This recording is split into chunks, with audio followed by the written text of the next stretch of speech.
And we're live here on YouTube. I'd like to welcome those listening in podcast land, and also my buddy Rich. Rich, how you doing? Doing good, Mike. Yeah, it's nice to be changing over to YouTube due to some problems with our, I guess our old live stream partner, if you want to call them that, I guess, provider. But yeah, how was your week, Mike? It's a little crazy. I worked 2 days, and then Okay. I've been at home with the kids for 3 days, and then we go on vacation, and then I work for 2 days, and then I go to a conference for esports for 3 days.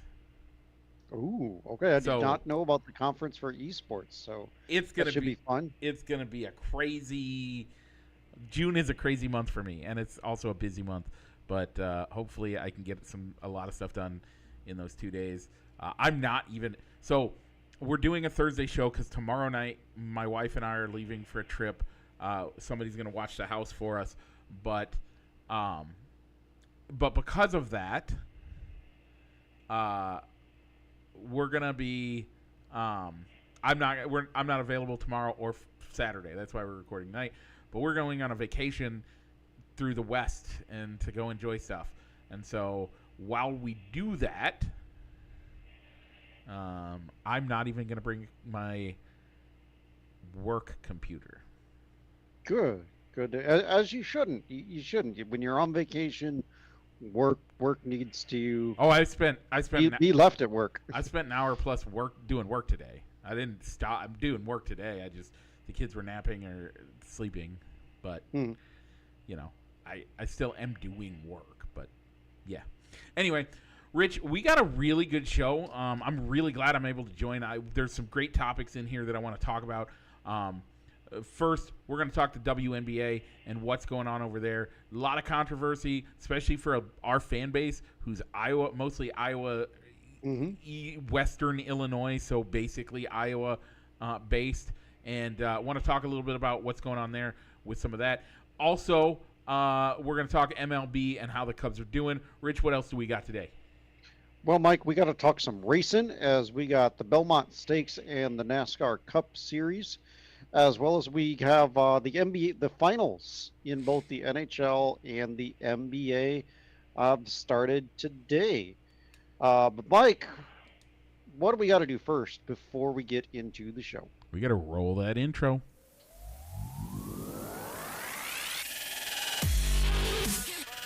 Broadcasting live from somewhere in Iowa, this is Balls and Sticks, the podcast, with your hosts, Mike and Rich.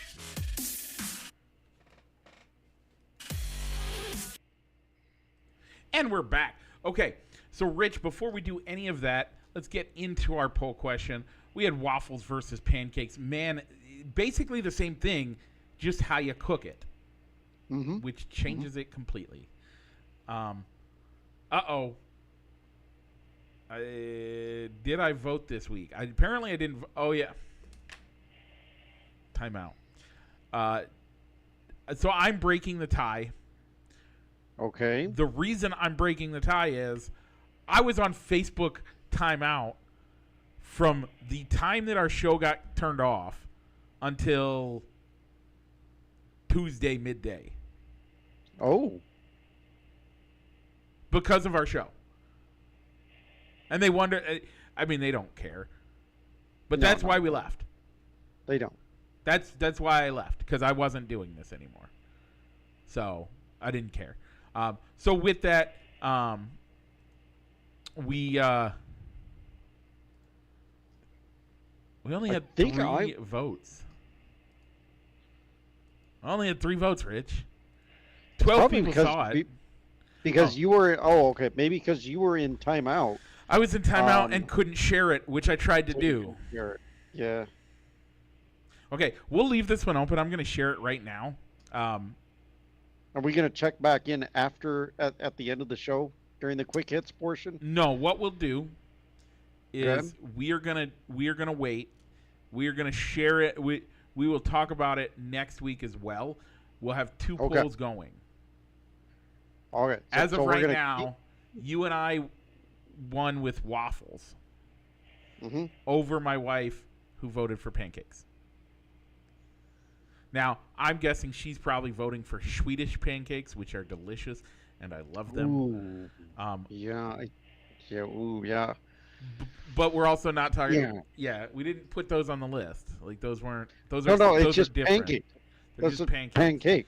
Like, because technically, if you're gonna count those, would you have to count a crepe? Because a crepe is just a little tiny little pancake. Tiny little pancake. Just say you love crepes. Say you love crepes. Come on, Ricky Bobby. Say you love crepes. Can't do it. Okay. Nope. Okay. You just say. I like little pancakes. Just say I like thin little pancakes. No can do, Peppy. Ah! Sorry. That totally just happened. Anyway, All right. So okay. since Mike did not get a chance to share last week's poll, we'll revisit. We'll circle back to it next week. But I will go with cereal, and for cereal this week, we'll go with Lucky Charms and Fruity Pebbles. Ooh, that's a good one. Lucky Charms, Fruity Pebbles. Okay. With that, Rich, let's get back into the sports side of the world. Playoffs. We are in the finals. The finals for the Cavs versus Mavericks is going on now. Mm-hmm. And yep. that is over on ESPN ABC. Yeah. Right now. So we'll have more information and things to talk about with the NBA Finals. Yep. Next week. Mike, you went with the Mavs, which gave me the Celtics. Yep. All right, over on the NHL, we said on last week's show that the Panthers won their series 4-2, making it back-to-back trips to the Stanley Cup Finals for the Florida Panthers. Over in the Western Conference, the Oilers defeated the Stars 4-2, becoming the first Canadian team since 2011 to make the finals. Yep. Not including the COVID year. The last appearance, last finals appearance, I guess, was 2006 for the Oilers. Yeah. For the Oilers. Best part about this is this the jet lag series? This will be the longest distance between teams in the finals in any of the top 4 sports. Yeah. And I don't think you can, because Toronto, it'd have to be like Toronto, but Toronto, the Blue Jays don't have a team, but Toronto would have had to play, but Toronto's in the center of Canada. It's not even on the, yeah, this is going to be crazy.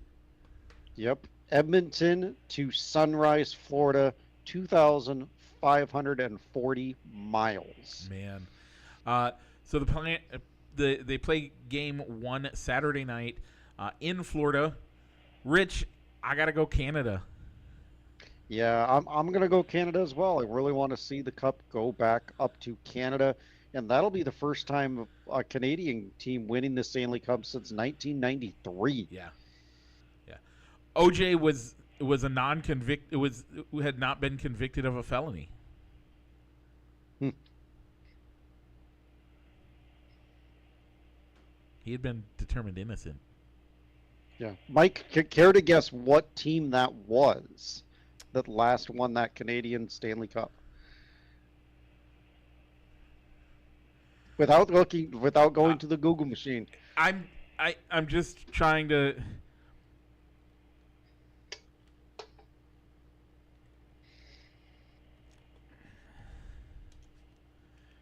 I want to say Montreal. Okay. I want to say Montreal. If that is correct, Mike, it was the Montreal Canadiens. Like 100%, that was a guess. I just was trying to come up with the name in my head, and all I could come up with was the city. And I did Google Canadians, and then I was like, wait, isn't it the Montreal Canucks? No, the Canucks are in Vancouver. Mike. Oh, okay, so it is the Canadiens. Yeah. Okay. The Montreal Canadiens were the last Canada-based team to win Lord Stanley's Cup. Yeah. I did genuinely guess that. It was mostly. All right, Mike. What's coming up next? Is it a left turn, Rich? It is a left turn, Mike. And what's after that? It's another left turn because no, it's a right turn this week. Oh, yeah, you're right. It is a right turn. It is a right turn this week. We're going to make lefts and rights as we're heading into the NASCAR Corner, presented as always by Triple I Sports Cards Incorporated, Moline, Illinois. Check them out for all your sports memorabilia needs on 5th Avenue in Moline or on their eBay store. Once again, that is Triple I Sports Cards Incorporated. In the NASCAR Corner last week at the Worldwide Technology Raceway in St. Louis, Austin Cindric wins, snapping an 84-race winless streak. Rich, the curse continues. That's right. For those who have never watched our show or listened to the show, whenever we pick Kyle Busch to win a race, always finishes somewhere in the back of the pack. And this week, Mike, he finished second to last as him and Kyle Larson got involved in a wreck. Kyle Busch was knocked out of the race. Kyle Larson continued. However, Mike, my driver, Martin Truex Jr., didn't do too much better as he finished 34th as he had problems with a wheel falling off and was not able to recover. So, Mike, what were your thoughts on the end of that race? I didn't watch it. All right. I didn't get to watch it live. I thought I heard about it, and then on Monday while I was at home, I watched the replay of it, just having something on in the background. And Ryan Blaney was in full position to win that race. White flag goes in the air, and the guy ran out of gas and got passed by Austin Cindric on the last lap, and ended up going all the way from having the lead with taking the white flag to falling all the way back to 24th as he coasted around the track. I mean, that's racing. It happens is. so often. Totally. Like the thing is that with today's modern fuel gauges and technology, all of it, we get a lot less of it. But back in the day, see, Rich, you're watching in arguably the best technological age of NASCAR. Mm-hmm. Granted, every new era of NASCAR becomes the most technologically advanced. I kind of wish they would go back a little bit, but they won't, and that's fine. But with all the, like, they can see in the sending unit how much fuel's in there. They know every little bit. They got fuel gauge. Back in the day, they didn't have fuel gauges. They couldn't tell how much this or that. They had to guesstimate how much fuel they put in. Like, legitimately guesstimate how much fuel they were putting in. So you regularly had guys running out of fuel. You missed that era. I'm sorry, bud. That's what happened. So when that is a thing, when that happens, when that used to happen regularly, for me, that's pretty normal. It's a little unusual for me not to see it that way. So, but yeah, no, it was I like when that happens. Things like that. Yeah, and Mike, you also had teammates helping each other out as well, as during the same point that Christopher Bell blew an engine or had something go along with an engine problem, and he had to dropped from second place all the way down to seventh, I think it was. But on the straightaways, teammate Martin Truex Jr. was giving him a little push to keep him going around the track so that he would not have a DNF, and he was still able to get a top 10 finish because of the help from his teammate, who was 3 laps down, I think, at the time that he started pushing him and helping him around the track. Yeah, I mean, I don't mind. Again, I don't mind it. The fact that you blew on the last lap kind of sucks, but I don't know if it was the last lap. I think he had to do he did a couple of laps getting help, but I mean, he was battling for the lead, and then they cut to his race audio, and I was like, guys, I think I blew something. I think I'm losing power, blew something, and with getting help, his car limping around the field, getting help from a teammate like that does not to avoid a DNF. Now I gotta watch A this DNF was race. great. Now I gotta watch this whole race. I didn't get to see any of it. It was a. If anything, you know what? Watch like the last like 20 laps. That's when a lot of this stuff started happening. I'll have to see if I can find that. Okay, Rich. This week we are heading. Like I said, we're making left and right turns. We're heading to Sonoma. By the way, I'm up 10-9 over you, but that's okay. You'll probably make that up pretty quick here. As we're heading into Sonoma, Rich, any advice for fantasy? You know what? Bring out your road course ringers. Who would those guys be? AJ Allmendinger, Chase Elliott, Ross Chastain, Chris Buescher really being has had a pretty good success in the next gen car at this track too. But also you got some Mike, you were mentioning when we were talking pregame that there's 2 other one-off entries coming from the supercars entries. Oh yeah. So we have Cam Waters, who again you're not gonna see again in any of the races. So if you're just trying to get points and you don't care, you just want to use usage, go ahead with that. And then I don't remember who the other one I said was. Is it Cam? Oh, okay. Is it Cam?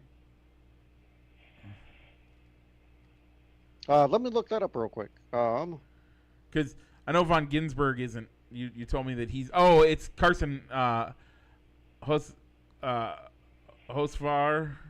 Right? Will Brown. Will Oh. Brown is the other Australian supercar regular who will be making Cup debuts this week. SVG is not racing in the Cup Series at Sonoma. He could be down in the truck or the Xfinity Series. Which, by the way, I like. Let me tell you why. One, he got a taste, and he did great in Chicago.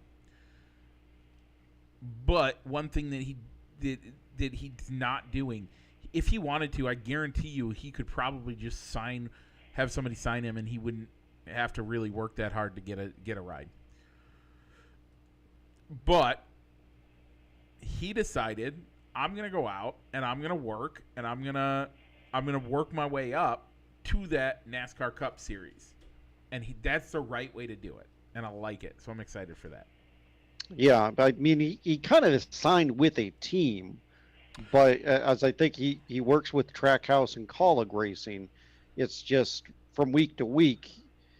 He doesn't know. He could be in a truck. He can be in a truck 1 week, in an Xfinity car another week, and on a different third week, he could be up racing in the Cup Series. So he's a part-time driver in all 3 series right now. Yeah. As he's learning the learning the oval, how to race NASCAR. Did you see what SVG did in Portland? I loved it. After winning the race. I loved it. He autographed a rugby ball and then kicked it into the stands as his victory celebration. Yeah, I would love to see it. I'm a little bummed that he didn't do an Australian rules football? Yeah, because I love Australian rules, but that's okay. I don't know, but he's from New Zealand, so New Zealand is more known for rugby. That's true. Than Aussie rules football. Okay. All right, Mike. So you said that we are on the road course up in wine country at Sonoma. My guy finished higher, even though we've already decided who we're going to go with. Yep. But I'm going to go with Chase Elliott this week. Yeah, I like that pick. That's actually who I wanted this week. Like, I expect him to win the race. So, good on you. You got the guy. But I'm putting it on record saying I think he wins the race. I'm going to pick a guy that needs to prove it so that he can get a ride for next year. I'm going to go with Josh Berry. All right. So those who watch NASCAR on a weekly basis, like Mike and I try to do, this will be the last race on Fox, as coverage will move to NBC USA next week. So make sure to catch that on on your local Fox main network. All right, Mike, we're going to keep making left-hand turns, but we're going to We're have to only going to mount make left-hand turns. only left-hand turns, yeah. But we're going to have to mount up and pick some ponies as we got the Belmont Stakes, which is out at Saratoga Racecourse out in New York. Yep. So, Rich, the field looks good, but we are 2.5 days out. So that's the hard part. Being 2.5 days out, which we've done in the past, even the night before, we see guys that get scratched. Heck, if we start in the early morning and we do like an 8 a.m. show, we may have one of our horses scratch by the time the race happens. I'm still gonna go with the guy I like. I love the name, Seize the Gray. All right, Seize the Gray coming off the victory in the Preakness, and I'm gonna go with Mind Frame. Just by the name only, he also has good odds. But I'm gonna go with Mind Frame. Yeah, gonna go Mind Frame. So you can catch that race Saturday over on Fox. Okay, Rich, this has been the NASCAR Corner, presented as always by III Sports Cards Incorporated, Moline, Illinois. Check them out for all your sports memorabilia needs, either on 5th Avenue in Moline or on their eBay store. Once again, that is III Sports Cards Incorporated. Rich, with that, let's continue to make left turns as we head to the Diamond. All right, Mike. So this week we had 2 games with the Reds, 1 game with the Whites, 2 games with the White Sox, and let me check and see if the game went final. It did. We've had 2 with the Reds. So Mike, we had to eliminate one of our games. Oh, just one with the Reds. I'm sorry. Yep. So we eliminated one of our games because we thought we would be recording on Saturday or me doing the show by myself. So we will subtract 1 game from our totals. So Mike, you had them 4 when we were included Friday's game. So that knocks it down to 3. I had 3, knocking mine down to 2. And that's how many games they won this week. It just seems like right now the Reds just have our number this year. I'm surprised that the Sox didn't beat us. In fact, the Sox should have beat us. I think the Sox are trying. I don't understand it. I've never seen an MLB team flop to get a better draft pick. Draft doesn't matter in the MLB, but for some reason it seems like the Sox are flopping just to get draft picks, I guess. But I don't know. I mean, it was nice that of how they held things together and came back in both games. But yeah, you're right. With it seeming like you're dominating for 4 innings, knocking out Shota Imanaga, and then you have a rain delay, and then all of a sudden the wheels come off, and the Cubs end up winning the ball game. Yep. And last night, I mean, the other night that was just good. That was just a back and forth battle. It was all night, and you know what? Our closer, while he blew the save, he at least kept the game tied, and the White Sox closer couldn't do it to send the game in the extra innings. Yeah, either way, it's the second worst team in baseball right now. They're at a 2-something ERA or 2-something winning percentage. And that team is only going to get worse because you know that they're going to trade everybody off. They're going to trade everybody off. I'm sorry. I stand corrected. The White Sox are the worst team in the majors right now. They are 242. How do you consider yourself a major league team and put up a record like 15-47? I mean, you're expected to win a third of the games just out of pure luck. I don't get it. What do you got, Rich? I don't got it. I got nothing either. I mean the old adage is they're going to be. You're going to win 51 games. You're going to lose 51 games. It's what you do with the other 50 that matter. I don't even, at this rate, the Sox aren't even going to get to 50 games.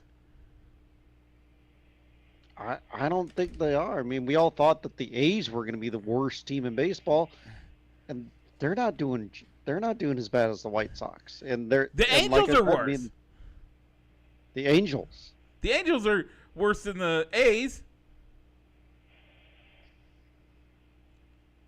And you'd think with teams like that playing, now granted they both play in large markets in Orange County, California, right there with LA and Chicago, I guess.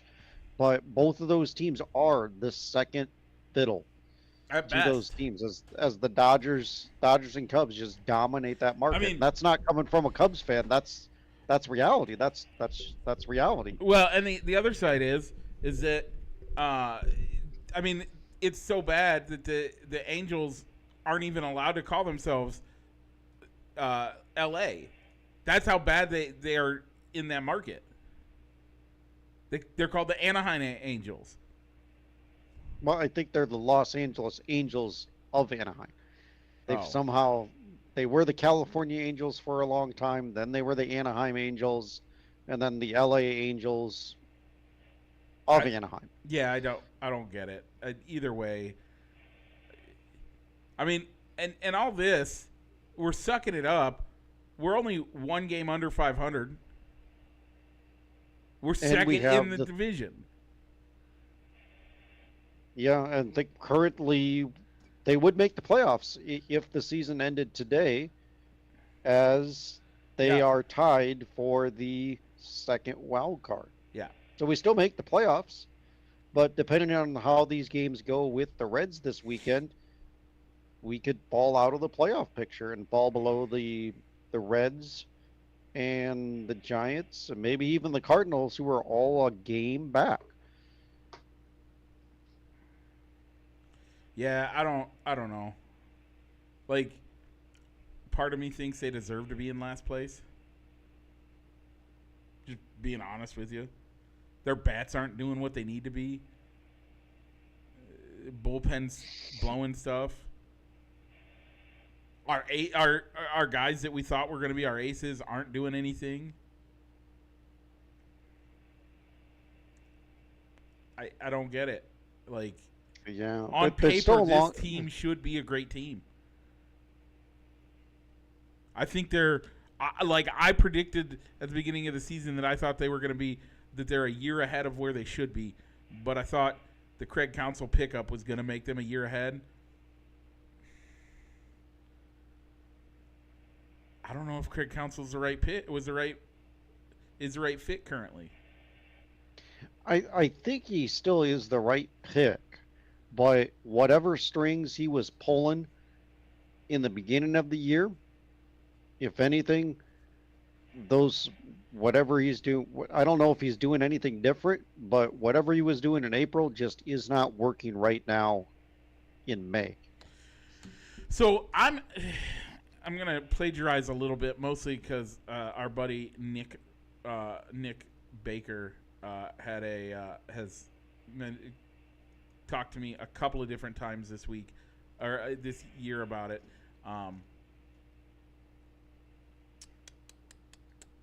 Where are we at?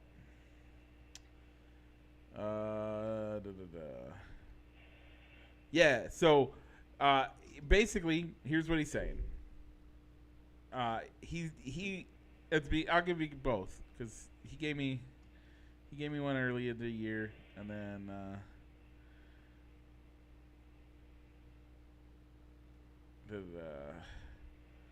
sorry, he and I have been chatting a lot.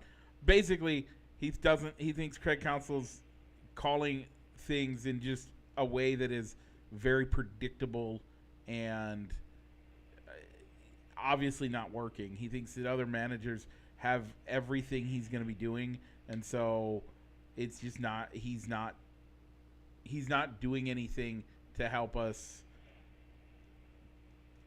play in a better way, if that makes sense. And so with that, he's just he doesn't like Counsell is basically what he was saying. He doesn't think that it's a great fit, and he thinks that there should be somebody else. We should look somewhere else. And yeah, I don't know. Yeah, I mean, is it also a case where, well, unfortunately, I don't, with the contract that Council got when we signed him, I don't, I don't think he's going to be going anywhere for a while, for a couple of Oh no, years. I agree. Um, so at the beginning of the year, he said that we need to pull Hendricks as a starter. I think I said that last year. Hmm. I think that he's his time as a starter. He got kept a little bit farther. Uh, he doesn't like um, Amaya getting starts um, when Yeah, games yeah, is a better catcher, calls a better game. Um, yeah. I can agree. I can agree with but the. It seems like being the catching has been a black hole for us. yeah, To where I think at the trade deadline, getting a catcher wouldn't be a bad idea. he also And doesn't if like anything, Morel, by the way. Morel kind of confuses me at times. Yeah, I the one thing that's kind of confusing me with it is that no matter whether he's hot or whether he's cold, they always have him batting fourth.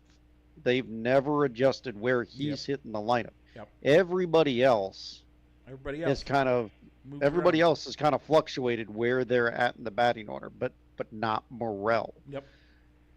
So I don't know if that's if he's just a if council is getting something from the front office or if he really believes that he doesn't want to bruise his ego by dropping him down in the batting order or doesn't want to try him somewhere else to kind of spark the offense because you've seen Ian Happ hitting all the way up from fourth to sometimes batting fifth or sixth in a game, and Nico Horner batting all over the batting order, and Dansby Swanson Yeah. all over the order. But it seems like Morel is the one constant that's always hit fourth. By all means, when he's hot. But I still think that if anything, if there was a market to trade him, I think maybe the Cubs might have missed an opportunity to trade him while he had some unexpected value. But I mean, on the other hand, you could have him just be your DH Yeah. and platoon in as a DH, and hopefully acquire a third baseman at the trade deadline. But I think in addition to the third and catcher, you got to think about first base. Yep. Um, Michael Bush had a great April, but between the league has figured him out and he hasn't made the adjustments to be a consistent major league hitter yet. then so that was late April that he was saying that. Now in late May, he says he's sorry, but he's doubling down on Craig Counsell. He's doing a horrible job managing the bullpen right now. He can literally predict what is going to happen as soon as he calls the name. He puts them all into situations that don't make sense for them statistically. I yeah. Yeah. And then yeah. So I can see what Nick's saying. I don't have a problem with it. The problem that I have is that uh, I also think it takes some time for him, the team, and in baseball it's a lot less than in football. In football, you're a coach. In baseball, you're a manager. In baseball, you just take the talent because talent turnover is so regular in baseball that Mm-hmm. you see it all the time. And so to have a situation where you don't to have a situation like that where you don't have um where uh it's not like coaching, you're getting your guys to go with your game plan. Managing, you're getting your game plan to go with your guys. And I think that's where the problem is. And so if so that's why I have a problem with the concept that if you wait X amount of days or whatever, that it takes so long to get your system in place. Maybe, but in general, I don't think it should be more than what spring training should take. And if it is more than spring training takes, then it needs to be by the end of April. You should be doing something. Your team should be managed better. Yeah, I mean, on the offensive side, there has been some injuries, as you had Horner, Swanson, Bellinger, and even Happ and Suzuki. Big part of your lineup have been in and out of the lineup all year. Yeah, but the bullpen usage, that's still on council. Of 100%. I don't know if he's still learning. All right, which guys should I use? Which guys should I use in which situations? That's still on him, because no bullpen arms have really been injured. I think the only guy we've lost is like Julian Merriweather, but he's been out all year, so it isn't like the bullpen is suffering because one guy is out. Now relievers are kind of hard to pin down, because you could have a dominant season and be a dominant reliever, and then the next year, for whatever reason, whatever worked for you last year it isn't working this year. Yeah. So maybe there is a little bit of that with Leiter and Neris, but there's been some, or maybe he just doesn't have the right bullpen guys, and that's the case for everybody. You can go up and down the lineup of all the contending teams, and you could always say, well, we're one reliever away, or we could use one or two new arms for the pen. But I don't think we are. Are we one reliever away? No, we're like 4 at best. At least the way they're looking right now. And I don't think that it has to do with Craig Counsell. I think a lot of it has to do with management and the general manager, and how he and how Hoyer is putting the team together. Mm-hmm. And I think he did a great job. But with the injuries we've seen, and with how guys are not playing up to their expectation, you got to do something. And if nothing more, we have 3 or 4 guys in AAA that should be up. By the way, didn't we pull up Bodie this week? Yeah. They called up David Bodie and sent down Nick Madrigal. But yeah, the problem is all of our top prospects play the outfield, and all of our outfielders are tied up in long-term contracts. Okay, time to trade. Yeah, one of those relievers, but we don't have a starting lineup spot for, could turn into a reliever or turn into a first or a third baseman. I'm sorry. That's a fair point. And again, I don't think he's the problem, so I don't think this is where it needs to go. But Cody Bellinger is your only outfielder that you have the option of saying, hey, this is a 1-year guy. Like, if I piss him off by saying, hey, I'm going to put you down in the AAA, he's the only one that... Oh. No, I'm not saying you're going to. Well, no, with Bellinger, he's the only outfielder that can play a different position other than the outfield. That's true, but I also said at the beginning, you can put him to first base, but even if that upsets him. But Rich, what did I say at the beginning? I said at the beginning that Cody Bellinger isn't the problem.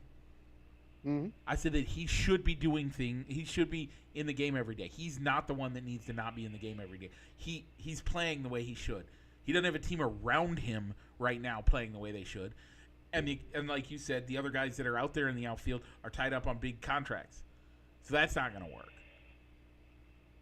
And I'm sorry, if we got to drop a guy down to AAA, we drop a guy down to AAA. Sucks to be that guy. Yeah. And if somebody decides to pick that option up because technically isn't the way that it works that if you get dropped down to AAA, your contract goes on option and on waivers, kind of. It's like a weird. Yeah, they can refuse their outright assignment, Right. and then they become a free agent. Are you gonna do that to somebody like Ian Happ or Seiya Suzuki? But No. But here's the thing: Ian Happ though theoretically can play in the infield as well. He's done it. I think he has also played first base occasionally, but his days as the second baseman have been long gone. But is Ian Happ going to get a contract like what he has anywhere else? No. So why would he refuse a contract, an assignment? Because he's still going to get that money from the Cubs. Right. If they were to release him, he could refuse his outright assignment. He becomes a free agent, and the Cubs are stuck paying him for the next 5 years, and whoever picks him up pays the league minimum. Right. But who's going to pick him up at this point? I don't think he would. I don't think that's how it would go. Which is why I said way back when the Happ deal came out, I don't know if they should have done that one with all these outfield prospects. Yeah. That could have been ready. But I think he could have. See, my problem with that whole thing is that they made that. I think, yes, I know that in the heart of him being around, he got moved to the outfield because we were rich with our infield was locked. Our middle infield especially was locked in. Period. Outright. Nobody was moving that middle infield. So Ian Happ wasn't going to get the chance to do it. But I truly think, hear me out. Say, hey, Ian, here's what I want you to do. We need to get a look at, and I would even say, hey, Ian, we need to get a look at so-and-so. Take your pick on guys that are down there that we can bring up. We need you to play second today. And let him play second. And let him struggle for a couple weeks. Because what's it going to do us? What's it going to hurt us at this point? The problem is you're taking a Gold Glove left fielder and taking a Gold Glove second baseman out of the lineup because you have Nico Horner coming out of the lineup. But you move Horner over to shortstop. Then you take out Gold Glove shortstop Dansby Swanson. Third base? Horner at third or Happ at third. Either one of those guys, I think, could play third. I'm just saying, either that or right now what we need to be doing is saying, you outfielders, if you want to come up, you got to do it somewhere else. You got to do it or you'd say, hey, we don't need 4 top prospects in the outfield. Who needs an outfielder? One of them. We need a catcher. Yep. And that's probably what's going to happen. You might not get a catcher, but you could get a third or a first baseman that way. Like, I don't know why we're not seeing Cody at first more. I think that needs to happen too. It's not. But we've been talking baseball a long time today. Wow. All right, Mike. I love that conversation. Yeah. I do love it. So all right, Mike. So this week, 7th through the 14th from show to show, 4 in Cincinnati. Is it 4 or is it 3? They play a total of 4. We just played 1, so I think it's down to 3. Or are we making They have all weekend. They have all weekend. Did we? Dang. There's only 3 days left in the weekend. There's only 3 days left, so I think it's 3. Yes, it will be 3 in Cincinnati, 3 in Tampa, and 1 in St. Louis on next Friday. I don't think that changes my pick. I changed it already. Oh, okay. But whatever. I don't think it changes what I say my numbers are. I'm gonna say one game under 500. I'm going to change mine. I'm only going to give them 2 wins. Cincinnati seems to have our number. When we are winning games, we're coming from behind. Yep. And you can't do that against the Rays. You can't. So, all right, Mike. I think you're probably right. So, did you watch any UFL? See. Nope, still haven't watched any. And I don't have to worry about talking about the Memphis Showboats anymore because their season is over, as they at least went out a winner, 19-16 over Houston, but it cost them the #1 overall pick in the 2025 UFL draft. Mike, your St. Louis Battlehawks won 13-12 over San Antonio, improving their mark to 7-3. They will face San Antonio again in St. Louis for the XFL conference title game. Okay, maybe I'll watch that. You'll be on vacation. How are you going to watch that? Oh, I won't. I'll watch after they win that game. I'll watch the championship game. You'll watch the UFL championship game? Yeah, let's do that. Rich, let's plan on that.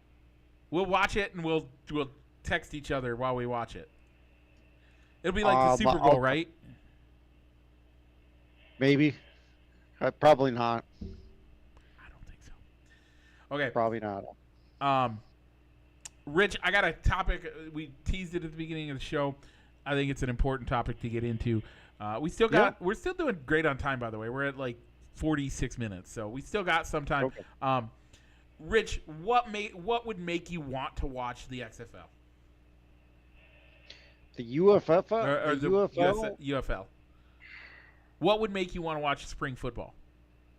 I'm going to go with nothing's on, and the wife is not at home. So your biggest problem is that and it's probably the same as mine. My wife doesn't want to watch more football. She gets enough, like, the fact that I only watch 3 games a week normally makes her happy. And she knows that, like, what I would do if I could is wake up, like, on games on one that they're in London, I would wake up at 8 in the morning, watch the game until we leave for church, leave church, go watch games until I go to bed at night. I don't do that. I might watch the Thursday night game. I generally will watch the Bears, and then I'll watch much of the Sunday night game. Yeah, and even having YouTube TV and seeing that, that the FS1 will sometimes re-air a game. I'm still not watching it. Yeah, I mean, there's times on Saturdays where there's nothing. Me and the wife are just sitting there like, you want to play a video game? Sure, let's do a video game. And I would prefer to play a video game over watching the XFL or the UFL.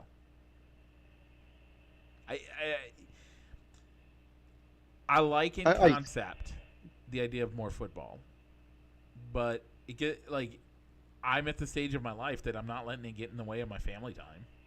Mm-hmm. Exactly. Even during the NFL, I'm taking a step back of how much football. Yeah, I'm watching. I'm watching the Bears game. That is the only guarantee. If I might not watch the Thursday night game. I might not even watch the Sunday night game. And especially this year, there's a good possibility we go to we'll spend it, like, I forget what week the Bears bye week is, but there's a good possibility we're going to spend at least 1 week not watching any football at a pumpkin patch. Like, I don't know. And again, maybe it's just where you and I are in the seasons of our life. But, man, I don't know. So, okay. Let's head on to the hardwood as we have to talk. The WNBA. Yeah. And Caitlin Clark. So recently, I guess Caitlin Clark has been in the news, and the WNBA has been in the news probably because of Caitlin Clark. But I guess she is getting some rookie treatment and is learning that the WNBA is a much more physical brand of basketball than what she's been used to playing at a high level of the NCAA tournament with how well the Iowa Hawkeyes have done over the past couple of years. Yeah, it 100% is a different game. So, a couple of things. One, the big thing that's standing out right now is we're seeing people jumping on this bandwagon of what's going on. There was a hit from Kennedy Carter, I think it was. Kennedy Carter. Before a ball was inbounded, she went over and hip checked her, which caused her to fall to the ground. Yep, that happened. And then you also had not only her, but her teammates just jumped off the bench, applauding her, giving her a big, applauding her for taking that physical measure with her. And I think an off the ball foul like that, I kind of agree with like the media saying, well, why wasn't that called as a regular or a technical foul? Yeah. Like that. Now, if that had happened during the course of the game, like setting a hard screen. Oh, yeah. A hard screen but an off the ball foul without even the ball in play, I thought it was a little excessive. Yep. But Mike, I mean, right now the WNBA they are playing very physical basketball right now. Whereas Caitlin Clark, I think her college rival Angel Reese is saying all that girl does is shoot threes. But that's what the NBA game is right now. Yeah. And that's what the that's what college ball is right now, is Rich using the long shot game to set up your interior scoring opportunities. In the NBA, it's the opposite right now. I wanna bring you back a few years, Rich. Okay. Back in 1984, 85, okay. 86.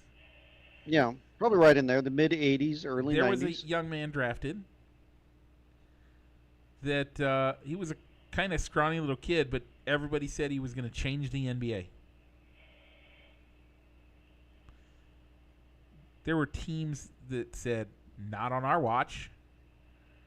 And then a team wrote an entire playbook on, we are not letting this guy do anything in this league. And at times, they just physically wanted to hurt this man. You know who that was? That was Michael Jordan. That was Michael Jordan. The team that wrote the rule book of the Jordan rules, the Bad Boys Detroit Pistons. Here's the deal. I don't care. Like, and again, nobody thought anything of it back then. Why? Because that's how the NBA was played. Like, we talk about, we hear people regularly say, well, they were just playing against plumbers and blah, blah, blah. Yeah, but those plumbers, you know what they did? They put body checks on you. They were physical. They were more physical than what we see in the NBA, even the WNBA today.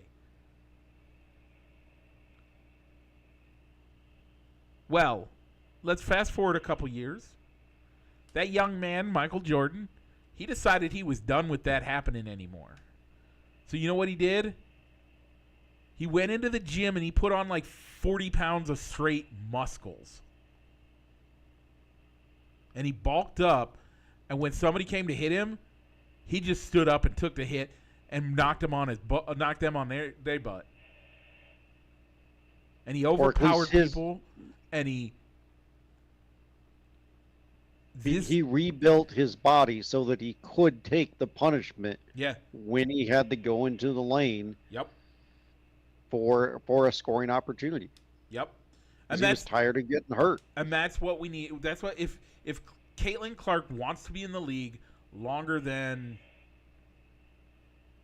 a year or two, this is what she needs to do. she needs to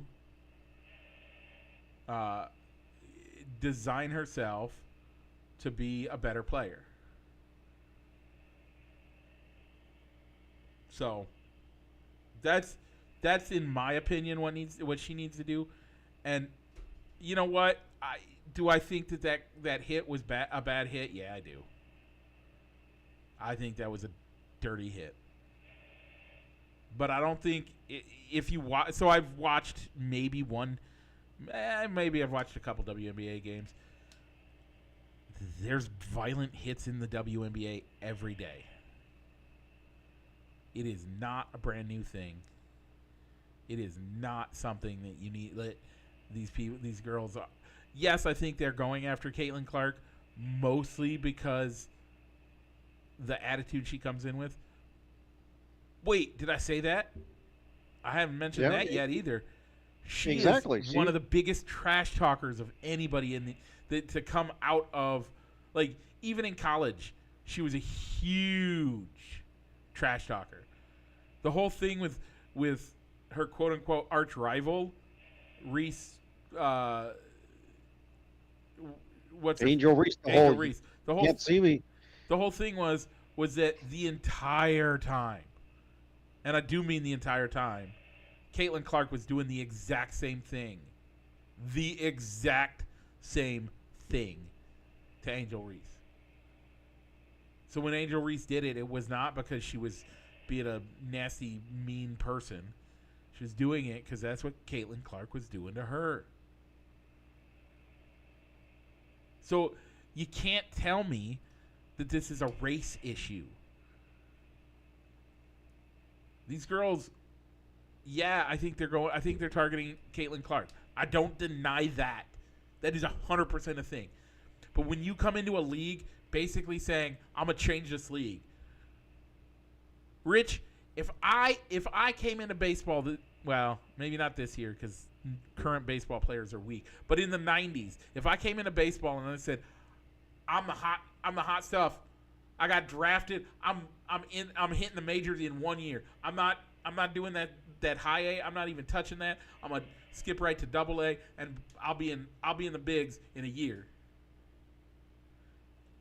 What are those double A guys gonna do to me when I get there? You're probably gonna get hit. I'm gonna get some welts on my tail end. Why? Because I'm talking smack. And then by the time when I get into the majors, you know what's going to happen again? If I was talking all that smack, I'm going to get pelted by every team. And nobody's going to say anything. Why? Because that's how baseball does it.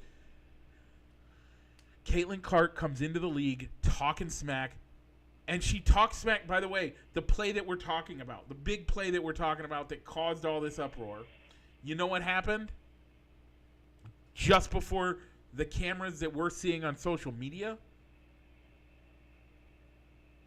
Caitlin Clark was calling Kennedy a B word. And Caitlin Clark was talking smack. So when given the opportunity, a veteran player saw a rookie who's talking smack and said, rookie, you need to get some act right. Hate me for it. I don't care. Caitlin Clark needs to find her. And I'm not saying know her place as in she's a great player, but she needs to know her place as in she's a rookie. You don't come in. The best way to prove you're better than someone is to prove it, not say it. Yeah, and I think that is one of the things that she needs to do. She needs to acknowledge that she is a rookie. Could she change the game? Yeah. But are you going to be able to build that legacy and build yourself up as one of the greatest women's basketball players of all time in year one? Yeah, she had a great career at Iowa, but that's college. It's college. She still got a lot of way to go in the pros. And everything you ever hear about the jump between college and pros is that 1% of those that are in college, in the game in college, make it to the pros. Now, that might be a little bit different no, it's not, because there's even less than that in the WNBA. There's only like 140 something players in the WNBA. So there's a lot less players. So it's probably less than 1% of women's basketball players make it into the WNBA. But yeah, I mean, I hope the WNBA doesn't don't change try the rules. Change the rules, because at the same time there was some in the 90s. You had the officials that had those Jordan rules. Oh yeah, there was the Jordan rules. Yep. And I hope that doesn't necessarily come to the WNBA. Yeah. But at the same time, I think Clark may have like a little bit of a target on her back. Yeah. With the media, even with the media choosing to air so many of those Indiana Fever games, but if anything, they're just feeding into the hype that comes around Caitlin Clark and the popularity that she brought into the game.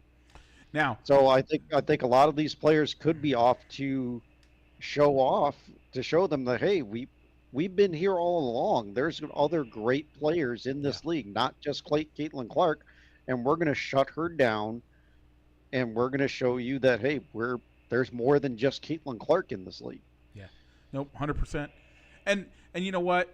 I think give it a year, maybe 2. It might need 2, and you will see that Caitlin Clark, either she cools down like hot-headedness and talking smack, or she doesn't and she backs it up. But the bigger side of it, and this is what I actually think, is that the other players in the WNBA she's gonna earn their respect, and they'll talk about it that way. Because how many guys in the NBA do you hear stories about a veteran would come up and just shove them or do something slightly not over, like it would be dirty, but it wouldn't be nasty. Come up and do something dirty just to see how that player reacted. Mm-hmm. That way, you know what, because if you react the wrong way, we know you're not going to be here. Anyway, I love that we're talking WNBA. In fact, the game that I watched made me want to watch more WNBA. I actually want to watch WNBA a little bit more than I do the NBA because I like the style of play they're playing. So, okay, Rich, anything else on that before we do our quick hit? I do not. So let's go ahead and go Rich, to the quick I am hit. muted. You have the floor. Oh, goodness, I have the floor. Wow. All right, so 2 weeks in a row, we've forgotten about Memorial Day. So they always say that 2 defining forces have laid down your life for you, Jesus Christ, who died for your sins, and then the American soldier who died for your freedoms. So, and also this is June 6th of all days, is also 20, if I'm doing my math right, 24 years ago, lost a brother in arms, Brian Romines, out in Iraq this day. So also just a big day of remembrance to just remind yourself that he might be gone, but he's not forgotten. So yeah, so that is what we got this week. We'll try and probably record again on Friday, back to a Friday night time slot. Maybe a Saturday, we don't know. We'll figure it out. So, poll questions can be found on our Facebook page, Fans of Balls and Sticks, or on Balls and Sticks, the podcast. You can also find us wherever you download your regular podcasts, Apple, Spotify, just to name a few. And yeah, I think that's all we got. So we'll talk at you next week. So Mike, go ahead and roll that outro.